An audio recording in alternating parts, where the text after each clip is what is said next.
অনেকগুলি লেখা লিখে যখন কোর্টে যেতাম তখন সেগুলি আমি দিয়ে দিতাম, একটু স্মাগল করেই দিতে হতো আর কি, এমনি দেওয়ার ছিল না।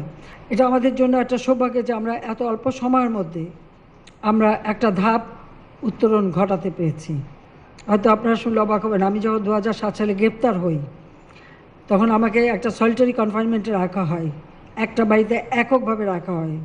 তো আমি বসে থাকিনি, আমি সেখানে বসে আমি একটা খাতা কিনি এবং সেখানে আমরা কত সালে দেশের জন্য কি কি কাজ করব সেগুলি লিখতে শুরু করি। এবং আমি যখন 2008 সালে জুন মাসে 2007 সালের জুলাই মাসে গ্রেপ্তার হয়েছিলাম, 8 সালে জুন মাসে আমি মুক্তি পাই। এরপরই নির্বাচনী ইশতেহার, তখন আমাদের যে নির্বাচনী ইশতেহার প্রণয়ন কমিটি করেছিলাম আমি তাদের কাছে আমার এই লেখাগুলি তখন লিখেছিলাম খুব সংক্ষিপ্ত করে, কারণ ওখানে আমার কোনো স্বাধীনতা ছিল আর যে কোনো সময় আমার সমস্ত জিনিসপত্র এসে ঘাটাঘাটি করা হতো, দেখা হতো, সার্চ করা হতো। তা আমাকে এমনভাবে লিখতে হতো যেন এটা কখনো কেউ ওটাকে মানে না নিয়ে যায় বা নষ্ট না করে। অনেকগুলি লেখা লিখে যখন কোর্টে যেতাম তখন সেগুলি আমি দিয়ে দিতাম, একটু স্মাগল করেই দিতে হতো আর কি, এমনি দেওয়ার ছিল না।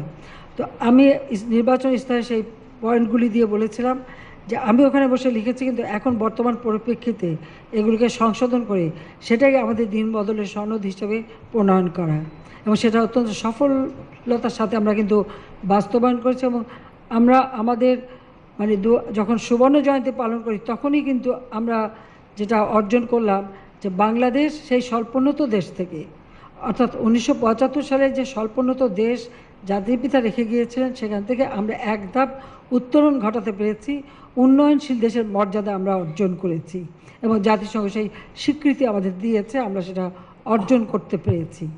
তো এই উন্নয়নশীল দেশ হিসেবে আমাদের যাত্রা শুরু, কাজে সেই জায়গাটায় আমাদের এখন কাজ করার অনেক বেশি সুযোগ।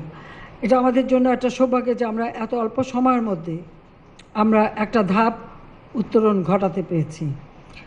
আর এটা পেয়েছি আমি মনে করি এই যে আমরা শুদ্ধাচার এবং আমরা যে কর্মসম্পাদন চুক্তি করে আমাদের গৃহীত সমস্ত কর্মপরিকল্পনা, আমাদের বার্ষিক উন্নয়ন কর্মসূচি যথাযথভাবে পালন করার ফলেই কিন্তু এই অর্জনটা সম্ভব হয়েছে। কাজেই অতীতে যারা কাজ করে গেছেন, এখনও যারা কাজ করে যাচ্ছেন, আপনাদের সবাইকে আমি আন্তরিক ধন্যবাদ জানাই, কারণ এই অর্জনটা আপনাদের সকলের সম্মিলিত প্রচেষ্টার ফসল।